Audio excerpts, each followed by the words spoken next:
கர்த்தருடைய பெரிதான கிருபையினால் நேற்று தினம் நாம் இறைவேதம் குர்ஆன் என்பது இறைவேதம் இல்லை என்பது நிரூபித்து விட்டோம். இன்றைக்கு இஸ்லாமிய அறிஞர்கள் இந்த பைபிள் என்பது இறைவேதம் இல்லை என்று அவர்கள் பல வாதங்களை வைக்கிறபடினால இது உண்மையான இறைவனிடத்திலிருந்து வந்த இறைவேதம் என்பதுதான் என்பதை நிரூபிக்கும்படியாக ஐபிசி சார்பாக வந்திருக்கிறோம். அன்பார்ந்தவர்களே, இந்த பரிசுத்த வேதாகமும் இந்த பைபிள் என்பது இது இறைவேதம் தான் என்று சொல்வதற்கு அநேக காரணங்கள் உண்டு. அதில் மிக முக்கியமான ஒரு காரியம் என்னவென்றால், பேதுரு எழுதின நிருபம் 2ஆம் அதிகாரம் அதனுடைய 3-4 வசனங்களை நான் வாசிக்கிறேன். தம்முடைய மகிமையினாலும் காருண்யத்தினாலும் நம்மை அழைத்தவரை அறிகிற அறிவினாலே ஜீவனுக்கும் தேவ பக்திக்கு யாவற்றையும் அவருடைய திவ்ய வல்லமையானது நமக்கு தந்தருளினதுமன்றி இச்சையினால் உலகத்தில் உண்டான கேட்டுக்கு தப்பி திவ்ய சுபாவத்துக்கு பங்குள்ளவர்களாகும் பொருட்டு மகா மேன்மையும் அருமையுமான வாக்குத்தத்தங்களும் அவைகளினாலே நமக்கு அளிக்கப்பட்டிருக்கிறது. அன்பார்ந்தவர்களே, இந்த பைபிள் என்பது இறைவேதம் என்று சொல்வதற்கு முதல் காரணமாக நாங்கள் சொல்வது என்னவென்றால், ஒரு மனிதன் இந்த பூமியில் பக்தியுள்ளவனாய் ஜீவிப்பதற்கு, நல்வழியில் ஜீவிப்பதற்கு, நேர்வழியில் நடப்பதற்கு அவனுக்கு தேவையான அனைத்து காரியங்களும் இந்த பைபிளில் உபதேசிக்கப்பட்டிருக்கிறது. அது ஒரு தாய்க்கு ஆகட்டும், தகப்பனுக்காகட்டும், பிள்ளைக்காகட்டும், ஒரு வேலை செய்கிற வேலைக்காரனாகட்டும், ஒரு முதலாளிக்காகட்டும், ஒரு அரசாங்கத்துக்காகட்டும், எல்லா துறையில் உள்ளவர்களுக்கும் அவர்கள் கடைபிடிக்க வேண்டிய, அவர்கள் வெற்றி பெறுவதற்கு பின்பற்ற வேண்டிய சரியான வழிகாட்டுதல் இந்த பைபிள் நமக்கு கொடுக்கின்றது. அதை குறித்து பிறகு நாம் விவரிக்க இருக்கிறோம். இதை நாம் வாசித்த வசனத்தில் சொல்லுகின்றதான இன்னொரு காரியம் என்னவென்றால், ஜீவனுக்கும் பக்திக்கும் வேண்டியவைகள். இந்த உலகத்தில் நாம் பக்தி உள்ளவர்களாக ஜீவித்துவிட்டு நாம் நித்திய ஜீவன் அடைவதற்கு, இந்த உலக வாழ்க்கையானது மனிதனுக்கு ஒரு தற்காலிகமான வாழ்க்கை என்பது எல்லோருக்கும் தெரிஞ்ச சம்பவம் தான். எல்லா மதத்தினரும் நாத்திகர்கள் கூட அந்த காரியம் ஒத்துக்கொள்ளுகிறார்கள். அப்படி இருக்க இந்த உலக வாழ்க்கை முடிந்த பிறகு மனிதனுக்கு என்ன சம்பவிக்கும், அங்க வெற்றி பெறுவதற்கு அவன் என்ன செய்ய வேண்டும், நித்திய ஜீவன் அடைவதற்கு அவன் என்ன செய்ய வேண்டும், அப்படிப்பட்ட காரியங்கள் திட்டமாக, தெளிவாக, உறுதியாக இந்த பரிசுத்த வேதாகமம் நமக்கு வெளிப்படுத்தி தருகிறதை பார்க்க முடியும். நேற்றைய தினம் நாம் பார்த்தோம், குர்ஆன் இறைவேதம் என்று சொல்லி வாதிட்டவர்கள் முடிவில் அவர்களா ஒரு முடிவுக்கு வந்தார்கள். எங்களிடத்தில் விதி என்று ஒன்று உண்டு, இதனுடைய விளக்கம் மனுஷனுக்கு தெரியாது. அந்த குர்ஆன் நம்புகிறவர்கள் இந்த உலக வாழ்க்கை முடிந்ததும் நிச்சயமாகவே மறுமையில் வெற்றி பெறும் என்று சொல்ல முடியாது என்பது அவர்களுடைய கருத்திலிருந்து வெளிப்பட்டதை நம்ம பார்த்தோம். விதி என்று ஒன்று உண்டு சொல்லும்போது அந்த விதி மனுஷனை என்ன செய்து உறுதியிலிருந்து தள்ளிவிடுகிறது. அதனால நான் சொல்லுகிறேன். அப்பொழுது கவனியுங்கள், ஆனால் இந்த பரிசுத்த வேதாகமமானது அப்படி இல்லாமல் ஒரு மனிதன் தன்னுடைய பாவத்திலிருந்து விடுபட்டு அவன் பரிசுத்தமாய் ஜீவித்து அவர் ரட்சிக்கப்பட்டவன் நித்திய ஜீவனை அடைவதற்கு வழி என்ன என்று சொல்வதல்ல, அதில் ஒரு தெளிவான உறுதியான நம்பிக்கை கொடுக்கின்றதை நம்ம பார்க்கிறோம். அதை குறித்தும் நம்ம பிறகு விவரித்து நம்ம சொல்ல போறோம். அதனாலே இது இறைவனிடத்திலிருந்து வந்ததான வேதம். ஏனென்றால் இறைவன் மனுஷனுக்கு வேதம் கொடுக்குமானால் மனுஷன் திரும்ப இறைவனிடத்தில் போய் சேருவதற்கு, அவன் நித்தியமான நரகத்திலிருந்து தன்னை காத்துக் கொள்வதற்கு என்ன செய்ய வேண்டும் என்று அந்த புத்தகம் விளக்கி இருக்க வேண்டும். நேற்று தினம் நம்ம பார்த்தோம், மனுஷன் திரும்ப நரகத்தில் போகாமல் இறைவனிடத்தில் போய் சேர்வதற்கு என்னதான் செய்ய வேண்டும் என்று சொல்லி ஒரே ஒரு வாதம் கூட எதிர்த்தரப்பினர் முன்வைக்கவில்லை. அப்போ இந்த வேத புஸ்தகமானது அப்படி அல்ல. நாம் வெற்றி பெறுவதற்கு என்ன செய்ய வேண்டும் அதில் நமக்கு உறுதியளிக்கின்றது. அது மாத்திரமல்ல, இந்த பரிசுத்த வேத புஸ்தகமானது இதனுடைய சரித்திரத்தை நாம் பார்த்தால் இது 1400 வருட இடைவெளியில் 40 அதிகமான மனிதர்களால் எழுதப்பட்டது.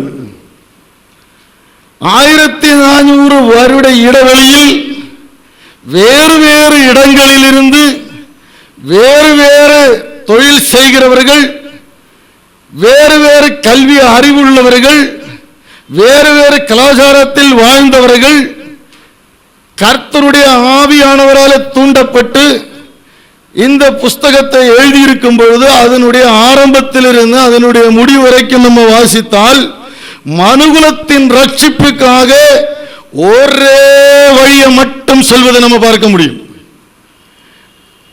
ஒவ்வொரு முறையும் ஒவ்வொரு புஸ்தகத்தை நம்ம ஆராய்ந்து பார்த்தாலும் அந்த காரியம் உறுதிப்படுகிறத பார்க்க முடியும்.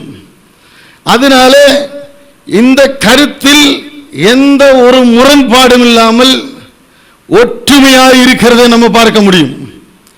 இது மட்டுமில்லாமல் இன்னும் இதனுடைய ஒரு சிறப்பு என்னவென்றால், இந்த பரிசுத்த வேதாகமத்தில் கர்த்தர் ஒரு வசனத்தை கொடுத்திருப்பார். அந்த வசனத்தினுடைய விளக்கம் நமக்கு தெரிய வேண்டும் என்று நாம் அங்கும் இங்குமாக அலைய வேண்டிய அவசியம் இல்லை. நேற்று தினம் நம்ம பார்த்தோம், எங்களிடத்தில் இறைவனுடைய வேதம் உண்டு என்று சொன்னவர்கள் ஒவ்வொரு காரியத்துக்கும் விளக்கம் கேட்கும் பொழுது அது எங்களுக்கு இந்த அதிசயில் இருக்குது அந்த அதிசயில் இருக்குதுன்னு சொன்னாங்க. இவர்கள் வைக்கிறாங்களே அதிசயம், நம்மளும் அதிசயம் சிலது மேற்கோள் காட்டுவோம் என்று சொன்னால் அந்த அதிசயெல்லாம் சரியானது இல்லை. அதாவது அதிசயம் இருக்குதுன்னு சொல்றாங்க, ஆனால் அதில் சிலது என்ன இல்லை, சரியானது இல்லை. அப்போ அவர்கள் எதில் விளக்கம் இருக்கிறது என்று அவர்கள் சொன்னார்களோ அதில் ஒரு சிலது சரியானதும் ஒரு சிலது சரி இல்லாததும் என்று அவர்கள் சொன்னார்கள். ஆனால் கர்த்தருடைய பெரிதான கிருபையினாலே இந்த பரிசுத்த வேதாகமத்தில் உள்ள ஒரே ஒரு வசனத்தை கூட நாங்கள் மறுக்க வேண்டிய அவசியம் இல்லை. இதை நாங்கள் ஏற்றுக்கொள்வது இல்லை, அப்படி நாங்கள் சொல்ல வேண்டிய அவசியம் இல்லை. ஏனென்றால் இது மெய்யான இறைவனிடமிருந்து இந்த மனுகுலத்தை மனுஷனை படைத்த அண்ட சராசரங்களை சிருஷ்டித்த அந்த தேவனிடத்திலிருந்து இது வந்திருக்கிறது. அது மாத்திரமல்ல, இந்த பரிசுத்த வேதாகமத்தில் அநேக சரித்திர சம்பவங்கள் சொல்லப்பட்டிருக்கிறது. இந்த சரித்திர சம்பவங்கள் எல்லாம் நாம் ஆராய்ந்து பார்த்தால் 3500 வருடங்களுக்கு முன்னமே அல்லது பல ஆயிரம் வருடங்களுக்கு முன்னமே நடந்த சம்பவங்கள் எழுதப்பட்டிருக்கிறது.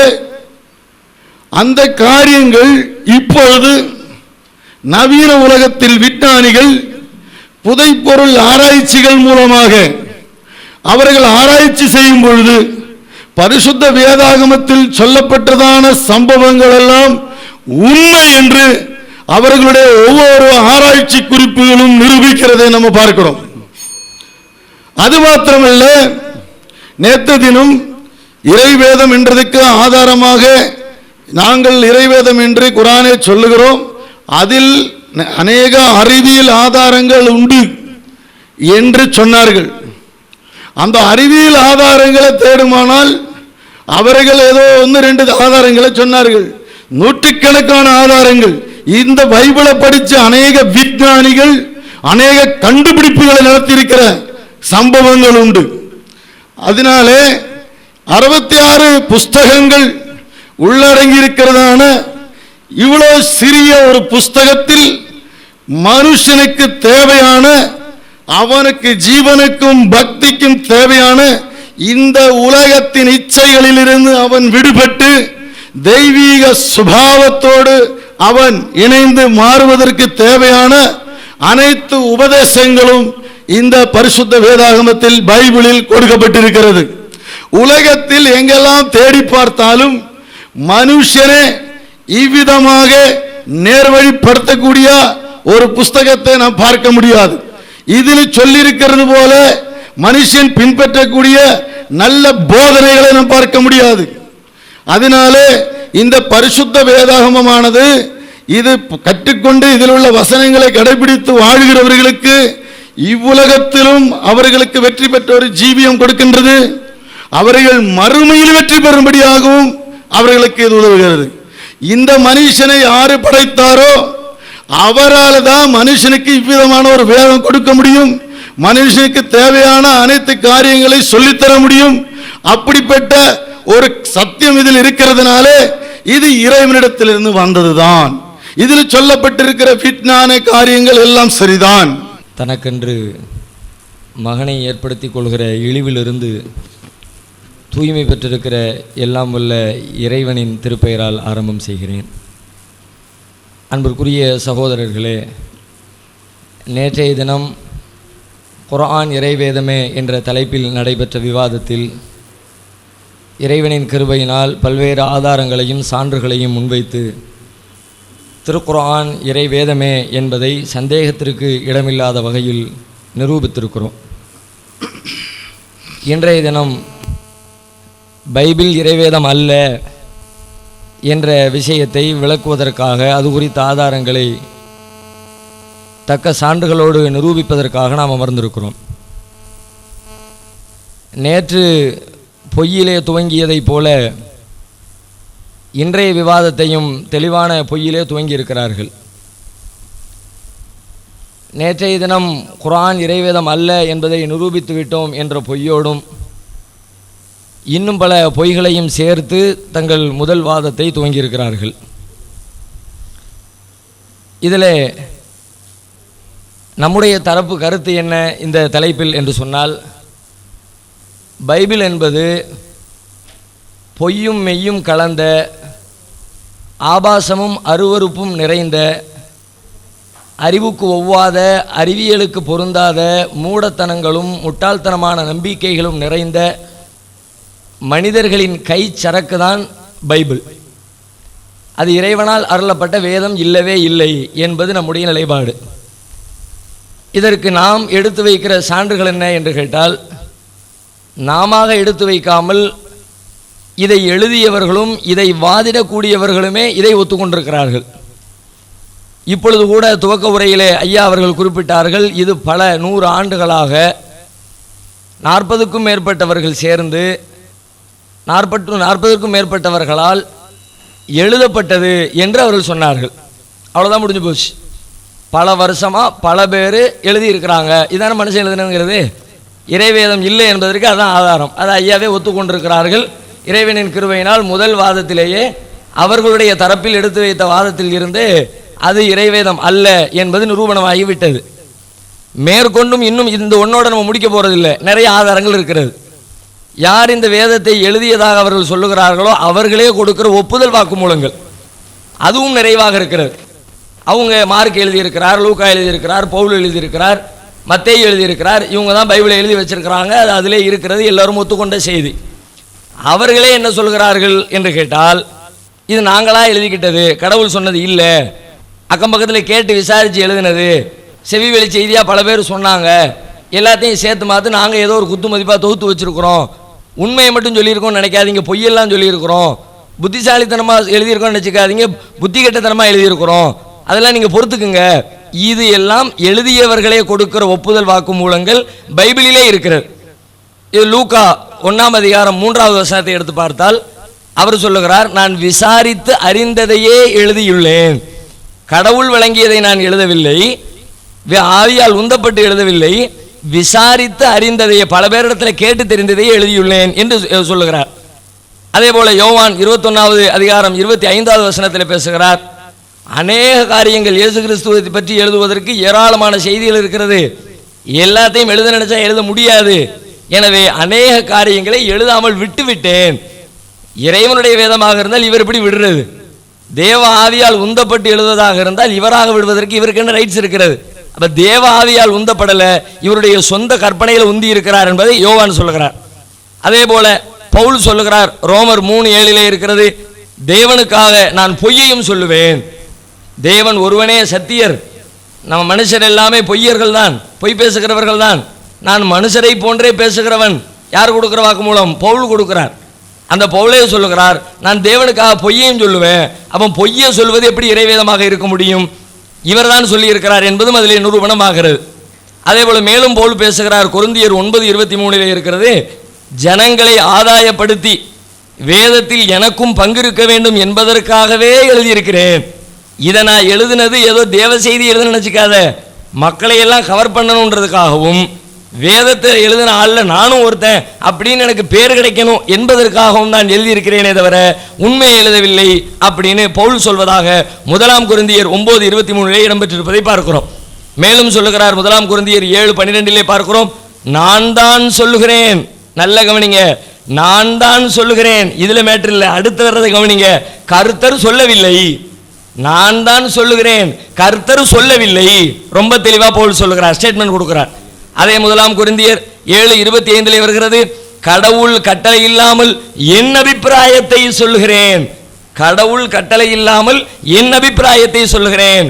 மேலும் சொல்லுகிறார், பிலமோனுக்கு எழுதின நிருபத்திலே 19:19 வருகிறது, என் சொந்த கையாலே எழுதினேன், இதற்கு நானே பொறுப்பு. கடவுள் பொறுப்பு கிடையாது, கடவுள் தந்த செய்தி அல்ல, இதுக்கு நான் தான் பொறுப்பு என்று நிருபம் 19:19 பார்க்கிறோம்.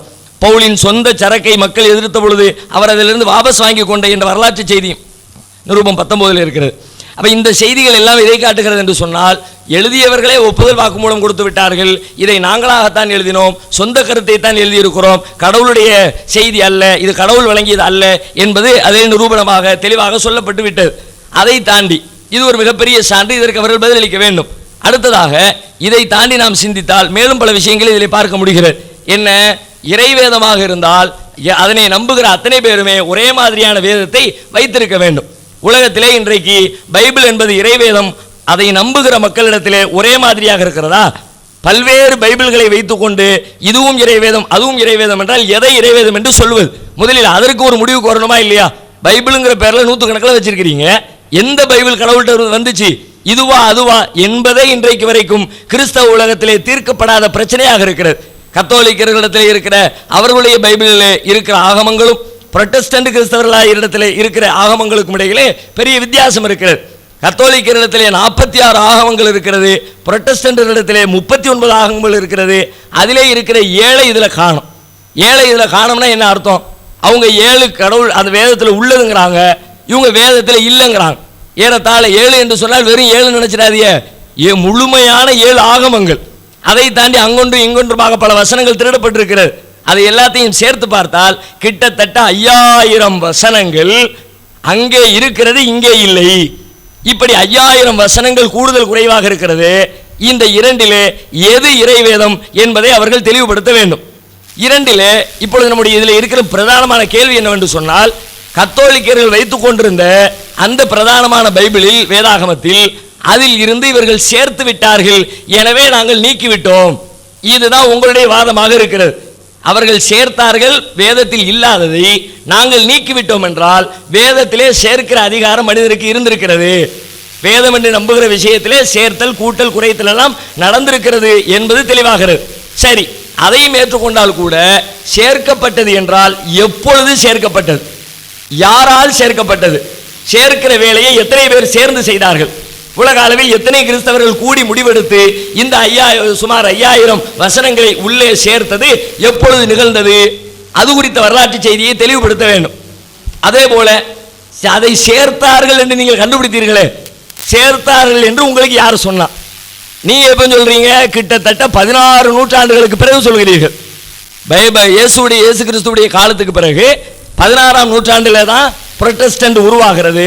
அவர்களுடைய உங்களுடைய காலத்தில் 15 நூற்றாண்டுகளுக்கு பிறகு இதிலே இவ்வளவு சேர்க்கப்பட்டிருக்கிறது என்று உங்களுக்கு தெரிகிறது என்றால் இதை உங்களுக்கு சொன்னது யார்? அதை நீங்கள் எப்படி கண்டுபிடித்தீர்கள்? என்ன அளவுகோல்களை வைத்து அதை பிரித்தீர்கள்? எந்த அளவுகோல்களை வைத்து அதை நீக்கினீர்கள்? அந்த விஷயங்களை எல்லாம் எங்களுக்கு நீங்கள் விளக்கி தர வேண்டும். அதே போல 16 நூற்றாண்டு காலமாக அது அதிலே சேர்க்கப்பட்டிருக்கிறது என்று சொன்னால் அத்தனை ஆண்டு கால கிறிஸ்தவர்கள் உண்மையான பைபிளை வேதத்தை பின்பற்றவில்லையா? அத்தனை ஆண்டு கால கிறிஸ்தவர்கள் தேவனுக்கு கட்டுப்பட்டவர்களாக வாழவில்லையா? பொய் அப்பொழுது 16 நூற்றாண்டுகளில் உண்மையான கிறிஸ்தவர்களே உலகத்திலே இல்லையா என்ற கேள்வி வருகிறது. இப்படி ஏராளமான கேள்விகள் இதற்குள்ளே நிரம்பி இருக்கிறது. இது குறித்த விளக்கங்களை தெளிவுபடுத்தாமல் எது இறைவேதம் என்பது தெரியாமலே இறைவேதம் குறித்து வாதம் செய்வது அர்த்தமற்றதாகிவிடும். எனவே அது குறித்த தகவல்களை அவர்கள் விளக்கி தர வேண்டும். இதையெல்லாம் விட பைபிளிலேயே பல ஒரு ஆகமத்திலே ஒரு விஷயத்தை பேசிக்கொண்டு வரும் பொழுது வேறு பல ஆகமங்களை பற்றி அதில் குறிப்பிடப்படும். பைபிள் என்பது பல்வேறு தீர்க்கதரிசிகளுடைய தொகுப்பு, பலருக்கும் வழங்கப்பட்ட வேதங்களின் தொகுப்பாகத்தான் அவர்கள் கருதுகிறார்கள். அதிலே இந்த வேதத்திலே அப்படி இருக்கிறது, அந்த வேதத்திலே இவ்வாறு சொல்லப்பட்டிருக்கிறது என்று ஒரு புத்தகத்திலே ஒரு ஆகமத்திலே சொல்லப்பட்டதை இன்னொரு ஆகமத்திலே நினைவுபடுத்துகிற ஒரு பழக்கம் அதிலே இருக்கிறது. அந்த வகையிலே சிந்தித்து பார்த்தால் பல்வேறு ஆகமங்கள் அதிலே இல்லாமலே காணாமலே போயிருக்கிறது. இதுலையாவது மேல முதல்ல சொன்னதுலையாவது அதுல சிலது அவங்க வச்சிருக்கிறாங்க, இவங்கள்ட்ட இல்லை. ஆனா இந்த விஷயத்தை எடுத்துக்கொண்டால் என்னாகமம் 21:15 கர்த்தரின் யுத்த புஸ்தகம் இருந்ததாக சொல்கிறது. அந்த புத்தகத்தையே இன்னைக்கு உலகத்துல காணும். யோசுவா 10:13 யாசேரின் புத்தகம் இருந்ததாக வருகிறது. அந்த வேத புத்தகத்தையே காணும். முதலாம் நாளாகமம் 29:29 நாத்தானின் பிரபந்தமும் காத்தானின் பிரபந்தமும் இருந்ததாக சொல்லப்படுகிறது. அது எங்கே என்றே தெரியவில்லை. இரண்டாம் நாளாகமம் 9:29 நாத்தானின் புத்தகம், அக்கியாவின் தீர்க்க தரிசனம், இத்தோ எழுதிய தரிசனம் இருந்ததாக சொல்கிறது. அவற்றை எல்லாம் காணும். அவை அனைத்திற்கும் மேலாக இயேசு கிறிஸ்துவிற்கு பைபிள் என்பதை இயேசு வழங்கியதாகத்தானே சொல்லப்படுகிறது. இயேசு கிறிஸ்து எதை வழங்கினாரோ அது இருக்கிறதா? இயேசுவுக்கு கர்த்தர் எதை கொடுத்தாரோ அந்த வேதம் இருக்கிறதா? அந்த புத்தகம் உங்களிடத்திலே பாதுகாப்பாக இருக்கிறதா? மத்தேயு 4:23 இயேசு கிறிஸ்து ராஜ்யத்தின் சுவிசேஷத்தை பிரசங்கித்தார் என்று சொல்லப்பட்டிருக்கிறது. அந்த ராஜ்யத்தின் சுவிசேஷத்தை எங்கே? அந்த புத்தகம் இயேசுவுக்கு வழங்கப்பட்ட வேதமே இல்லாமல் நீங்கள் என்ன வேதத்தை பற்றி பேசிக் கொண்டிருக்கிறீர்கள்? அப்படியானால் வேதம் என்பது இது வேதம் அல்ல, மனிதர்களின் கை சரக்கு என்பது அதிலே மிக தெளிவாக அவர்களுடைய இந்த வரலாற்று செய்திகளை வைத்து பார்க்கிற பொழுதே நாம் தெரிந்து கொள்ள முடிகிறது. இதற்குரிய ஆதாரங்களை வைக்கிற பொழுது அதை மறுக்க வேண்டிய விதத்திலே நாம் அடுத்தடுத்த வாதங்களை முன்வைப்போம். அடுத்து அவர்களுடைய முதல் அமர்விலே வேறு சில செய்திகளை சொல்லி இருக்கிறார்கள். அதற்குரிய பதிலையும் நாம பார்க்க வேண்டியது இருக்கிறது. அதில் சொல்கிறார்கள், ஹதீஸை பார்த்து அவங்க சரியானது இல்லைங்கிறாங்க. எங்களுடைய வேதத்தில் நாங்கள் சரியானது இல்லைன்னு எதையும் தள்ளுறது கிடையாது, எல்லாத்தையும் ஏற்றுக்குவோம், ஏன்னா இது கடவுளிடமிருந்து வந்தது என்கிறார்கள். நாங்களும் எந்த ஹதீஸையும் தள்ளுவது கிடையாது. நீங்க 7000 தள்ளி இருக்கிறீங்க, அது ஒரு செய்தி. தள்ளி கொண்டு இவங்க இத்தனை 1000 வசனங்களை தள்ளிவிட்டு நாங்க எதையும் தள்ளுறதில்லைம்பாங்க, அதை விட்டுருவோம். தனக்கென அடிமைகளை ஏற்படுத்திக் கொள்ளாத கர்த்தராகிய இயேசு கிறிஸ்துவின் நாமத்தினாலே கிருபையும் சமாதானமும் உண்டாவதாக. இந்த நாளின் தலைப்பு பைபிள் இறைவேதம்தான் என்கிறதான தலைப்பிலே நாங்கள் பேச இருக்கிறோம். நேற்றைய தினத்திலே நாம் கவனித்தோம், குர்ஆன் இறைவேதம்தான் என்று அவர்கள் பேசின போது அவர்கள் எப்படியெல்லாம் ஒத்துக்கொண்டதையும் முரண்பாடுகள் உண்டு என்பதையும், இதிலே எல்லாம் உண்மைதான் உண்மைதான் நீங்கள் சொல்வதெல்லாம் உண்மைதான் என்று அவர்கள் ஒற்றுக்கொண்டது நேற்றைய தினத்திலே பார்த்திருப்பீர்கள். ஆகவே குர்ஆன் இறைவேதம் இல்லை என்பதை அவர்கள் வாயினாலவே வருவதற்கு கர்த்தர் நல்ல ஒரு கிருபை செய்தார். இன்றைய நாளிலும் கர்த்தருடைய கிருபையினாலே அவர்கள் வாயிலிருந்தே அந்த வார்த்தை வரம் பைபிள் இறைவேதம் தான் என்பதற்கான ஆதாரங்கள் அவர்கள் வாயினாலே ஒத்துக்கொள்ள வைக்கப்படும். உதாரணமாக நேற்றைய தினத்திலே நாங்கள் சொல்லும்போது, ஒரு இறைவேதம் எப்படியெல்லாம் இருக்கக்கூடாதோ, ஒரு இறைவேதத்தை எழுதி கொடுத்த இறைவேதம் கொடுக்கப்பட்ட மனிதர் எப்படியெல்லாம் இருக்கக்கூடாதோ அப்படியெல்லாம் வாழ்ந்து காண்பித்ததான, அப்படியெல்லாம் அவர்கள் வாழ்க்கை சரித்திரத்தை நாங்கள் எடுத்து காண்பித்து மிக தெளிவாக நாங்கள் விளக்கி காண்பித்தோம். ஆனால் இன்றைய நாளிலே அவர்கள் பைபிள் இறைவேதம் இல்லை என்பதற்கு சில காரணங்களை அவர்கள் சந்தேகங்களை வைத்திருக்கிறார்கள். அவர்கள் நினைத்துக் கொள்கிறார்கள் ஏதோ ஒரு பெரிய நிறைய நமக்கு அடுக்கடுக்காக சொன்னதுனால ரொம்ப இதாக நம்ம வச்சுட்டோம்னு நினைக்கிறார்கள். இந்த காரணங்கள் எல்லாம் ஒன்றுமே இல்லை என்பது சீக்கிரத்தில் நிரூபிக்கப்படும். அதுக்கு முதல்ல அவங்க நம்ம சைடில் என்ன சொன்னாங்கன்னா, 40 எழுத்தாளர்களை கொண்டு இந்த வேதாகமம் எழுதப்பட்டது என்று சொன்னார்கள். 40 எழுத்தாளர்கள் பரிசுத்த ஆவியின் தூண்டுதலால் எழுதப்பட்டது மிக தெளிவாக சொன்னாங்க. அப்ப 40 பேர் எழுதுறாங்களா, அதுதான் ஆதாரம். பைபிள் இறைவேதம் இல்லை என்று சொல்வதற்கு இது ஒரு ஆதாரமா? 40 மனிதர்கள் எழுதுனால அது பைபிள் இறைவேதம் இல்லை என்பது ஆதாரம் என்று அவர் வைக்கிறார் வாதத்தை. அடுத்ததாக அவர் சொல்கிறார், நீங்கள் எல்லாரும் மத்தேயு, மார்க்கு, லூக்கா, யோவான் எழுதினார், பவுல் எழுதினார் என்று சொல்லுகிறீர்கள், எனவே இதுவும் மனிதர்களுடைய எழுத்துத்தான் என்று சொல்லுகிறார். முதல்ல விளங்கிக் கொள்ள வேண்டும், மத்தேயு எழுதினார் என்று சொன்னார், அது சொல்லுகிற வார்த்தையின் பொருள் என்னவென்று சொன்னால், மத்தேயின் மூலமாய் கொடுக்கப்பட்டதான இறை வார்த்தை, மார்க்கு மூலமாய் கொடுக்கப்பட்டதான இறை செய்தி, பவுலை கொண்டு கர்த்தர் சொன்னதான வார்த்தைகள் என்பதைத்தான் பவுல் சொன்னார். அவர் மத்தேயு சொன்னார் என்கிற வார்த்தைகளை சொல்கிறோமே ஒழிய அது உண்மையிலே மத்தேயை கொண்டு எழுதப்படவில்லை.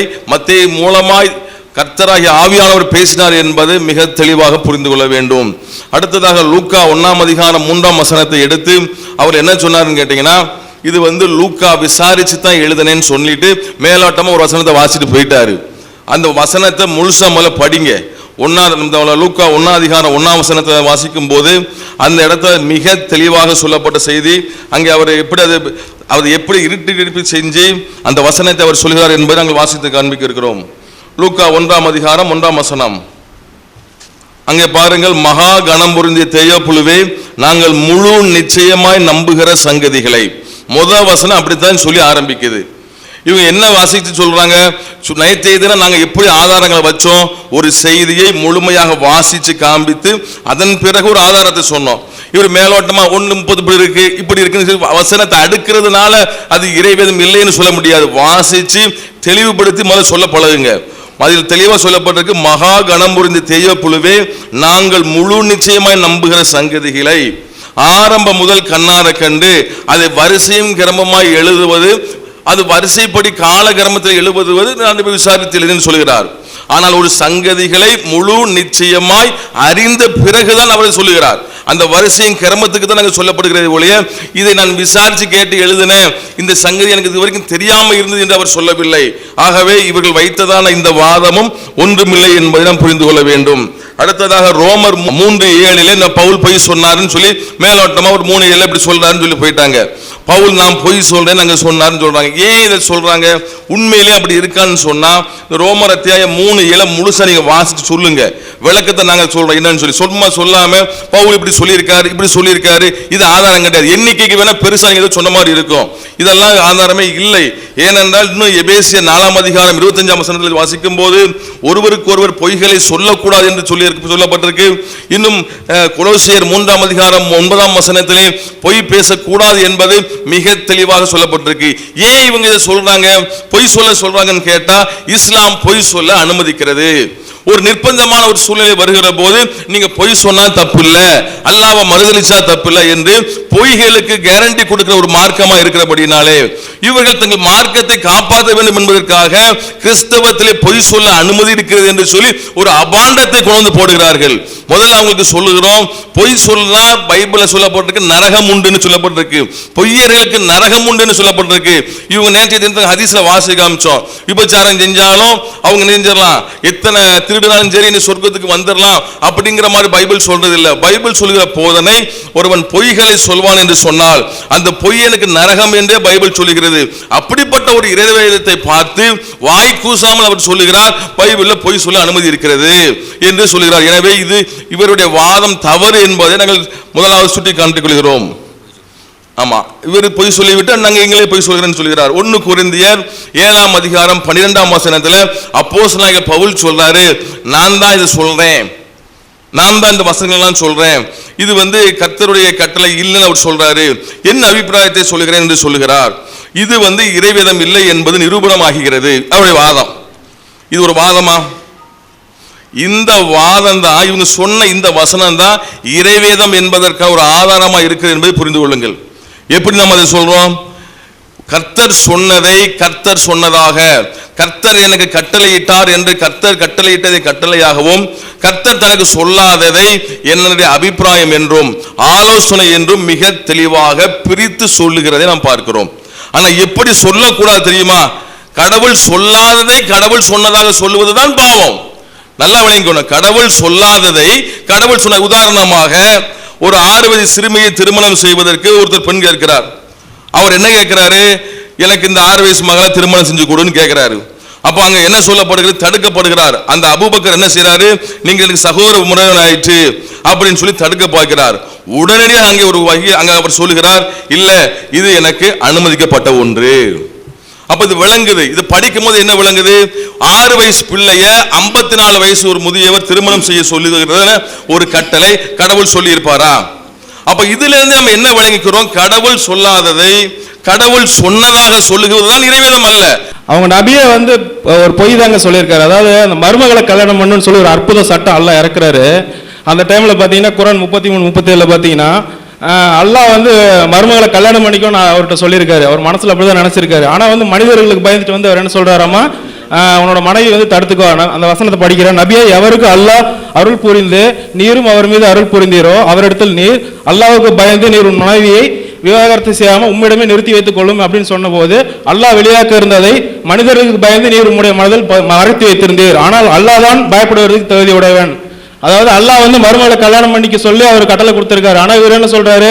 மனிதர்களுக்கு பயந்து நீ வந்து உன் மனைவியை விவாகரத்து பண்ணாத அப்படின்னு சொல்லி வச்சாராம். அதுக்கப்புறம் ஒரு ஹதீஸ் வருது, அதெல்லாம் அப்புறமா நம்ம பார்க்கலாம்.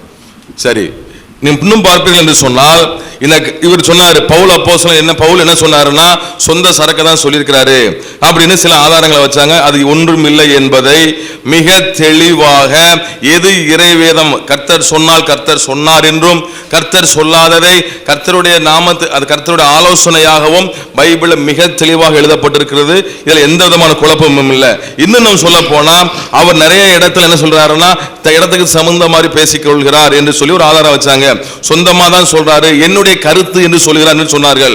நன்றாக விளங்கிக் கொள்ளுங்கள். கலாத்தியர் 1ஆம் அதிகாரம் 12ஆம் வசனத்திலே அங்கே அப்போஸ்தலனாகிய பவுல் தெளிவாக சொல்கிறார், நான் அதை ஒரு மனுஷனால் பெற்றதும் இல்லை, மனுஷனால் கற்றதும் இல்லை, இயேசு கிறிஸ்துவே அதை எனக்கு வெளிப்படுத்தினார். வேதாகமத்தின் சத்தியங்கள் எல்லாம் எனக்கு எப்படி வெளிப்படுத்தப்பட்டிருக்கிறது? கர்த்தர் எனக்கு வெளிப்படுத்தி இருக்கிறார். நான் சொல்லுகிறேன், என்னுடைய சொந்த கருத்து அல்ல என்று சொல்லுகிறார். ஆகவே மிக தெளிவாக விளங்கிக் கொள்ள வேண்டும். இந்த வேத வசனங்கள் எல்லாமே கர்த்தருடைய ஏவுதலினால் எழுதப்பட்டது என்றும், இது இறைவனுடைய வார்த்தை என்பதையும் நாங்கள் முதலாவது பதிவு செய்து கொள்கிறோம். அவர்கள் முதலாவது அமர்வில் வைத்ததான வாதங்கள், இன்னும் சொன்னதான குற்றச்சாட்டுகள், இவைகள் எல்லாம் ஒன்றும் இல்லை என்பதையும் மிக தெளிவாக விளங்கிக் கொள்ளுங்கள். இன்னும் கூட்டல் குறைத்தல் உண்டு, இதெல்லாம் அவங்க சொல்லியிருக்கிறாங்க. இதற்கு நம்ம சகோதரர்கள் பதில் சொல்லுவார்கள். இன்னும் அடுத்த ஒரு பெரிய ஒரு காமெடி பண்ணாங்க, அது கிறிஸ்தவருக்கு நல்லாவே தெரியும். ராஜ்யத்தின் சுவிசேஷம் எங்க இருக்குன்னு கேட்டாங்க. அன்பார்ந்தவர்களே, முதலாவது பேசும்போதே அவரு எங்களுடைய பேச்சை எப்படி இருட்டடிப்பு செய்கிறாங்கன்னு பாருங்க. 40 குறையாத ஆளுகள் பரிசுத்த ஆவியினால தூண்டப்பட்டு எழுதினார்கள் என்று தான் நான் சொன்னேன். அதை சொல்லாம மனுஷரை எழுதிட்டுன்னு அவர் சொல்லிட்டாரு, நிறுவனம் ஆகிவிட்டது. பரிசுத்த ஆவியினால் தூண்டப்பட்டு எழுதிட்டுன்னு நான் சொன்னேன். அப்போ அவர் பிறகு சில காரியங்களும் சொன்னார். என்ன சொன்னார்? இது பரிசுத்த ஆவியினால தூண்டப்படவில்லை. அது சரியான வாதம், அதுக்கு நாங்கள் பதில் சொல்கிறோம். ஆனால் இங்கே சொன்ன காரியத்தை இருட்டடிப்பு செய்து எப்படி மறைக்கிறாங்க பாருங்க. இன்னொரு விஷயம், அவர் சொன்னார், இயேசுவுக்கு கொடுத்த சுவிசேஷம் எங்கே, இயேசுவுக்கு கொடுத்த வேதம் எங்கே? முதலாவது நீங்க என்ன செய்யுங்க, பைபிள்ல இருந்து இயேசுவுக்கு ஒரு வேதம் கொடுக்கப்பட்டது. அவர் இப்படி ஒரு வேதம் வச்சிருந்தாரு. அது ஃபர்ஸ்ட் அவர் வந்து என்ன செய்யணும், அவர் வேத புஸ்தகமா இப்படி ஒன்று வச்சிருந்தாரு, அது இப்போ இல்லை அப்படி சொல்லுங்க, சரிங்களா? அப்போ அதுக்கு பதில் சொல்லுவோம். இரண்டாவது காரியம், நிறைய புத்தகங்களை படிச்சு காட்டினாங்க. இது இருந்தது, இது இருந்தது, இது இருந்தது, இது இருந்தது, அதெல்லாம் இறைவேதத்தில் இருந்தது, இந்த பைபிளில் இருந்தது என்று நீங்க ஆதாரம் வைங்க. இந்த பைபிளில் அந்த புஸ்தகங்கள் எல்லாம் ஒரு சமயத்தில் இணைக்கப்பட்டிருந்தது, இப்போ இல்லை, அப்படி ஆதாரத்தை காட்டுங்க. இதுல இருந்ததுன்னு காட்டணும், எங்க இருந்ததுன்னு காட்டக்கூடாது. இன்னொரு விஷயம், அவங்க கத்தோலிக்க பைபிளை பற்றி பேசினாங்க. நாங்க கத்தோலிக்கரை பற்றி பேச வரல. யாரு வேணாலும் அதுல 100-50 பைபிள் ஒரு ஆளு சொந்தமா கூட எழுதி இது பைபிள்னு சொல்லலாம். நாங்கள் அவர்கிட்ட பட்டயத்தை எடுத்துக்கிட்டு நீ எப்படி செய்யலான்னு சொல்லி உங்களை மாதிரி யுத்தத்துக்கெல்லாம் போக மாட்டோம். ஆனாலும் கத்தோலிக்கா பைபிளில் வந்து அப்படி இருக்குது இப்படி இருக்குதுன்னு சொன்னீங்கல்ல, நீங்கள் இது சேர்த்ததுன்னு எப்படி சொல்கிறீங்க? உங்ககிட்ட கத்தோலிக்கா பைபிள் இருக்குதுன்னு சொல்கிறீங்கல்ல, அந்த பைபிள் கொஞ்சம் கொடுங்க, சேர்த்ததா இல்லையான்னு அதில் அவங்க எழுதப்பட்டிருக்குது. நான் காட்டுறேன் பாருங்க. இது நாங்கள் தான் சேர்த்தோம் என்று யார் அதை அச்சிடுறாங்களோ அவங்களே சொல்லியிருக்குது. அஸ்ஸலாமு அலைக்கும். அதாவது எதிர் தரப்பினர்களுக்காக வேண்டி சில ஆதாரங்களை பைபிளில் இருந்து இறைவேதம் இல்லை என்று பைபிள் சொன்ன சில விஷயங்களை எடுத்து சொன்னோம். எடுத்து சொல்லும்போது அதுக்கு பதிலளிக்க வந்தவர் சொல்கிறாரு, சில சந்தேகங்களை கேட்டார்களாம். எங்களுக்கு என்ன சந்தேகங்கள் இருக்குது? பைபிள் வந்து ஒரு குப்பை என்று சொன்னால் என்ன சந்தேகங்களுக்கு? குப்பை என்று சொல்லி குப்பையில் இருந்து ஆதாரத்தை காட்டும்போது சந்தேகத்தை சொல்கிறோமா? எங்களுக்கு என்ன அதில் சந்தேகம்? அதில் சந்தேகமே கிடையாது. இன்னும் சொல்ல போனால் அதில் அசிங்கம் ஆபாசம் இருக்குதுன்னு அடுத்தடுத்து நாங்கள் ஆதாரத்தை போடுவோம்.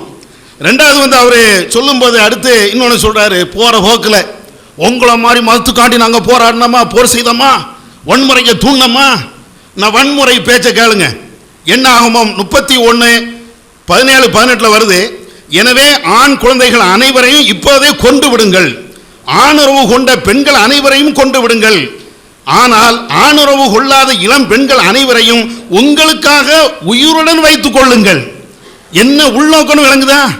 பொம்பளைகளை கொல்லு, குழந்தைகளை கொல்லு, அதே நேரத்தில் எந்த ஆணும் தீண்டாத கன்னி பெண்ணை வந்து நீ அப்படியே வச்சுக்க, இதாவது பரவாயில்லை. அடுத்து 1 சாமுவேல்ல 15:3 வருது, ஆடுகள் ஒட்டகங்கள் கழுதைகள் இது எல்லாத்தையும் கொலை செஞ்சிடணுமா? அதில் வருது, அதாவது ஆகவே சென்று அமலேக்கியரை தாக்கி அவர்கள் உடைமைகளை அனைத்தையும் அழித்தொழியும், அவர்கள் மீது இரக்கம் காட்டாமல் ஆண்களையும் பெண்களையும் பிள்ளைகளையும் பாலர்களையும் மாடுகள் ஆடுகள் ஒட்டகங்கள் கழுதைகள் அனைத்தையும் கொண்டு விடுங்கள். எங்க மனுஷனை கொள்றதை பத்தி நீங்க பேசுனீங்களே, இந்த ஆடு மாடு ஒட்டகம் கழுதை உங்களுக்கு என்ன பாவம் பண்ணுச்சு? இந்த மிருகங்கள் உங்களுக்கு என்ன தீமையை செஞ்சுச்சு? இந்த அயோக்கியத்தனத்தை வைத்துக்கொண்டு இவ்வளவு வன்முறைகளை தூண்டக்கூடிய விஷயங்களை வைத்துக்கொண்டு இஸ்லாத்தை எதிர்த்து பேசுவதற்கு உங்களுக்கு என்ன தகுதி அருகதை இருக்கிறது? சொல்லுங்க பாப்போம். வன்முறையினுடைய ஒட்டுமொத்த குத்தகைதாரர்கள் நீங்க தான். வன்முறையை தூண்டக்கூடிய அத்துவர் நீங்க தான். மனுஷன் என்ற இரக்கம் காட்டாத மிருகங்கள் நீங்க தான். இவ்வளவு கொடுமைய குழந்தைகளை கொல்ல சொல்லக்கூடிய ஆட்கள் நீங்க இதெல்லாம் பேசலாமா? கழுதைகளையும் ஒட்டகங்களையும் கொலை செய்யக்கூடிய ஆட்கள் இதை பேசலாமா? அடுத்து பாருங்க, எசேக்கியேல்ல 9:6 வருது, முதியோர் இளைஞர் கன்னியர் குழந்தைகள் பெண்கள் அனைவரையும் கொன்றொழியுங்கள், அடையாளமிடப்பட்ட மனிதர் எவரையும் நெருங்காதீர்கள் அப்படின்னு வருது. அவர் அதே போன்று அவர்களை நோக்கி கோவிலை 7வது வசனத்தில் அவர்களை நோக்கி கோவிலை கரைப்படுத்துங்கள், குற்றங்களை கொலை உண்டவர்களாக நிரப்புங்கள், புறப்படுங்கள் என்று அவர்களுக்கு கட்டளையிட்டார். அவர்களும் நகருக்குள் சென்று வெட்டி வீழ்த்தினார்கள். இது என்ன?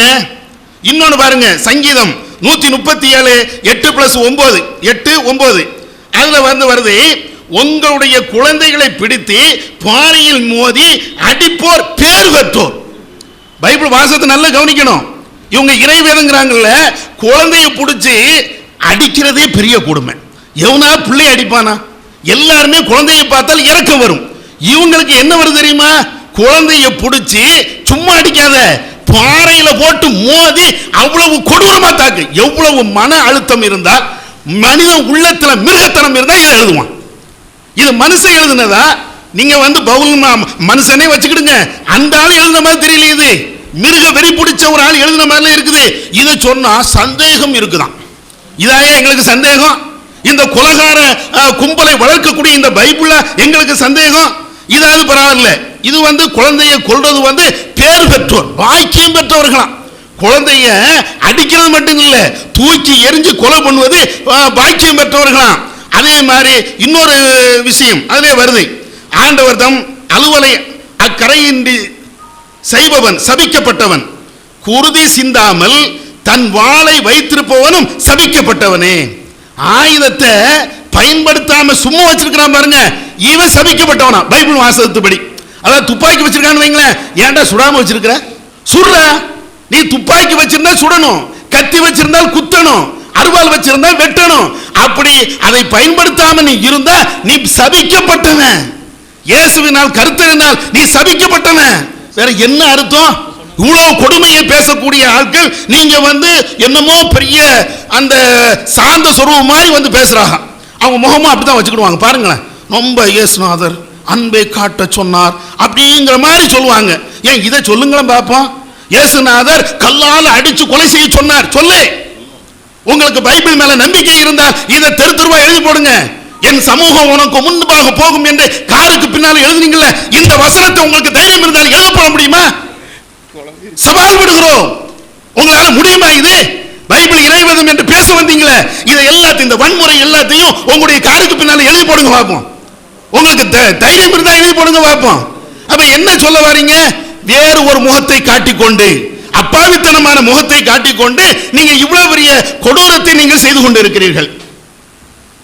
அடுத்து பார்த்தீங்கன்னா சகோதரர்களே, பைபிள் ரொம்ப பக்தி பரவசம்லாம் ஊட்டும் சொன்னாங்க முன்னுரையில். என்னென்ன மாதிரிலாம் பக்தி பரவசத்தை ஊட்ட போகுது அப்படின்னு சொல்லிட்டு இப்போ பட்டியல் போட போகிறோம். அது ரட்சிப்புக்குரிய ஒரே வழி என்ன மாதிரியான ரட்சிப்பு அப்படின்றதெல்லாம் இப்போ வரப்போகுது. அதாவது எந்த அளவிற்கு என்றால், இப்படிப்பட்ட ஒரு வேதமா, இதுவும் ஒரு வேதமா, எப்படிப்பட்ட ஒரு காம புத்தகம், இதை போய் வேதா காமம் என்று சொல்கின்றீர்களே என்று சொல்லி கேட்கக்கூடிய அளவிற்கு உண்டான கேவலங்களை வைத்திருக்கக்கூடியவர்கள் இது என்ன செய்யறாங்க? இது வேதம் என்று சொல்லிக்கூடியதை பார்க்கிறோம். பாருங்க, அதாவது ஆதியாகமம் 32வது அதிகாரம் 24வது வசனத்திலிருந்து யாக்கோபு என்பவர் என்ன செஞ்சிருக்காரு? கர்த்தரோட, அதாவது கர்த்தர்னா யாரு? இவங்க பிரகாரம் இயேசு தானே கர்த்தர். இயேசுவோட கர்த்தரோடைய ரெஸ்லின் போட்டிருக்காரு. ரெஸ்லின் மல்யுத்தம் போட்டு, அதாவது யாக்கோபுக்கும் கர்த்தருக்கும் நைட்டு ஃபுல்லா ஒரே போராட்டம் நடந்திருக்கு. போராட்டம் நடந்து நைட்டு ஃபுல்லா முட்டி மோதி பார்த்துருக்காராம் கர்த்தர். ஒன்றும் வேலை ஆகலை. உடனே பார்த்துருக்காரு. பாருங்க, அதே வர்ற வசனத்தை வாசிக்கிறேன். யாக்கோபை வெற்றி கொள்ள முடியாது என்று கண்ட அந்த ஆடவர் வடிவில் தான் கர்த்தர் போயிருக்காராம். சரியா? ஆம்பளையா போய் யாக்கோபை வெற்றி கொள்ள முடியாதுன்னு தெரிஞ்சவனையும் அவரது தொடைச்சந்தை தொட்டார். அதாவது ஹாலோ ஆஃப் தைன்னு போட்டிருக்காங்க இங்கிலீஷ்ல. அதாவது ரெண்டு கவட்டுக்கும் இடையில உள்ள உள்ளிடற்ற ஒரு பகுதி உள்ள கையை விட்டாரு. வேற வழி இல்ல, என்னை நீ மன்னிச்சிரு, ஏன் உன்னை என்னால ஜெயிக்க முடியும், கர்த்தரால ஜெயிக்க முடியலையாங்க. எப்படிப்பட்ட கேவலம் இது! என்னன்னா நேற்று சொன்னாங்கல்ல, அல்லாஹ் இதை நீ எடுத்துக்கிறியா, வேணும்னா எடுத்துக்க, இல்லாட்டினா விடு என்று சொல்லி மலையை பார்த்து சொல்லும்போது கட்டளை போட வேண்டும் அப்படின்னீங்கள.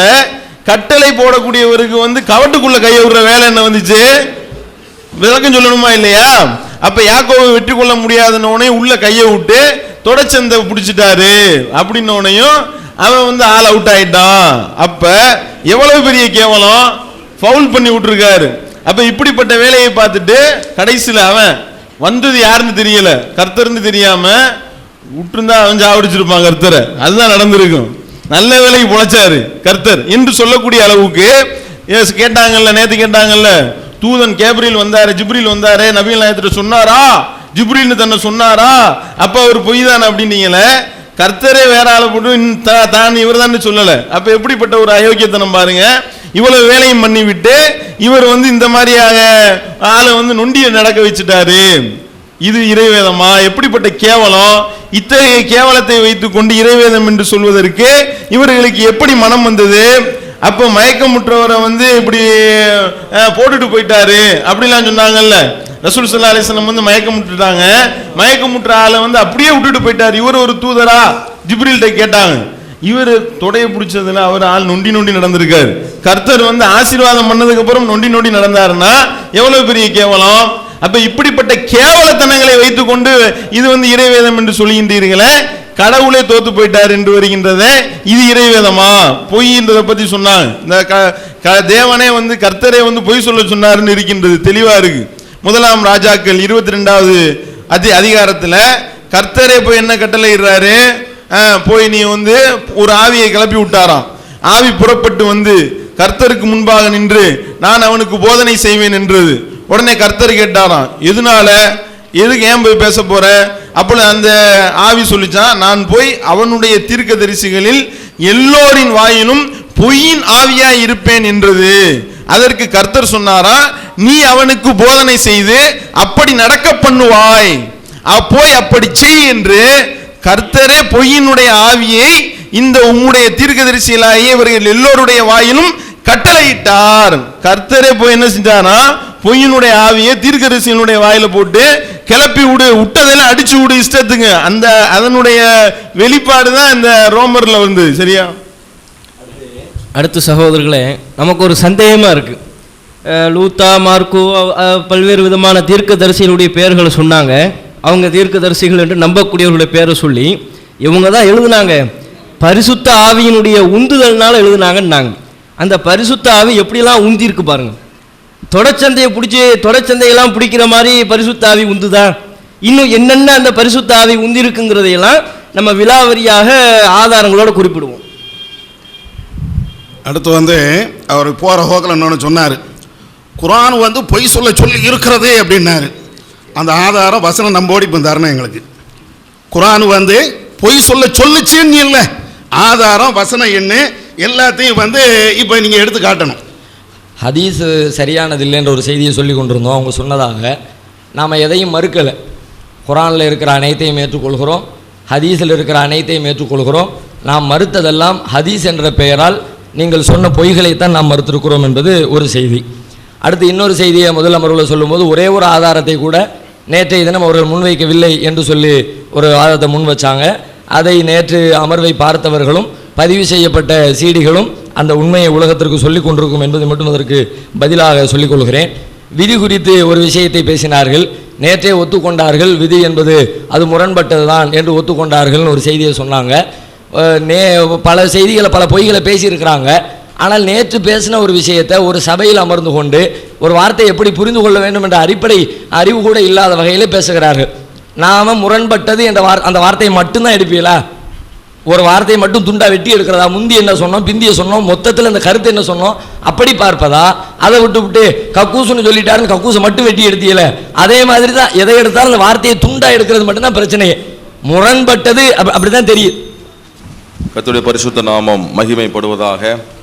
எதிர்த்தரப்பிலே பைபிள் இறைவேதம் இல்லை என்பதற்கான ஆதாரங்களை சொல்லுவதற்கு பதிலாக பைபிளை பற்றியதான தரக்குறைவான முடிவுகளை சொல்லுகிறார்கள். முதல்ல அப்படிப்பட்டதான தரக்குறைவான முடிவான வார்த்தைகளை சொல்லக்கூடாது என்பதை இந்த சபையில் நாங்கள் தெரிவித்துக் கொள்கிறோம். குப்பை இந்த மாதிரி வார்த்தைகளை அவர்கள் பயன்படுத்தாமல் இருப்பது நல்லது. நீங்கள் ஆதாரங்களை வைக்கத்தான் செய்யணுமே ஒழிய நீங்கள் தீர்மானத்துக்கு வந்திருக்க கூடாது. நீங்க பேசுகிறது இன்னொரு கிறிஸ்தவர்கள் என்பதை மனதில் வைத்து பேசுங்கள். எப்படி வேணாலும் உங்களிடம் நாங்கள் எப்படி வேண்டுமானாலும் பேசுவோம் என்கிற ரீதியிலே பேசுகிறதாக இருந்தால் திருப்பி அதற்கு தக்கன வேறு மாதிரியான பதில்களும் வரும் என்பதை நாங்கள் இங்கே பதிவு செய்து கொள்கிறோம். ஆகவே பேச்சாளர்கள் நாவை அடக்கி பேசும்படி கேட்டுக்கொள்கிறோம். வாதங்களை வைங்க, இப்படி இருக்குன்னு சொல்லுங்க, தப்பு இல்லை. நாங்களும் வாதங்களை வைக்கிறோம், நாங்கள் வாதங்களை வைக்கிறோம், பேசி பார்ப்போம். இன்னும் அதுக்கு தான் உட்கார்ந்து இருக்கிறோம். எனவே கவனமாக இதற்கு பேசும்படி கேட்டுக்கொள்கிறேன். அடுத்ததாக பாருங்க, பிரதர் அவர் சுலைமான் பேசும்பொழுது ரொம்ப உணர்ச்சியோச பேசினாரு. பெண்களை கொள்ள சொல்லுகிறது, குழந்தைகளை அடித்துக் கொள்ள சொல்லுகிறது என்று ரொம்ப புலகாங்கித்தார். பார்க்கும் போதே எங்களுக்கு ரொம்ப சரி, பைபிள் அப்படிலாம் இருக்குது அப்படிங்கிற ஒரு எண்ணத்துல சொல்லி இருக்கலாம். சரி, அவர் குறைய சொல்லல. ஆனா பைபிள்ல சொன்னதான இன்னொரு விஷயங்கள் எல்லாம் அவர் மறந்துட்டு பேசுறாரு. முதல்ல யுத்தம் செய்கிற முறையை இந்த உலகத்துக்கு அறிமுகம் செய்ததே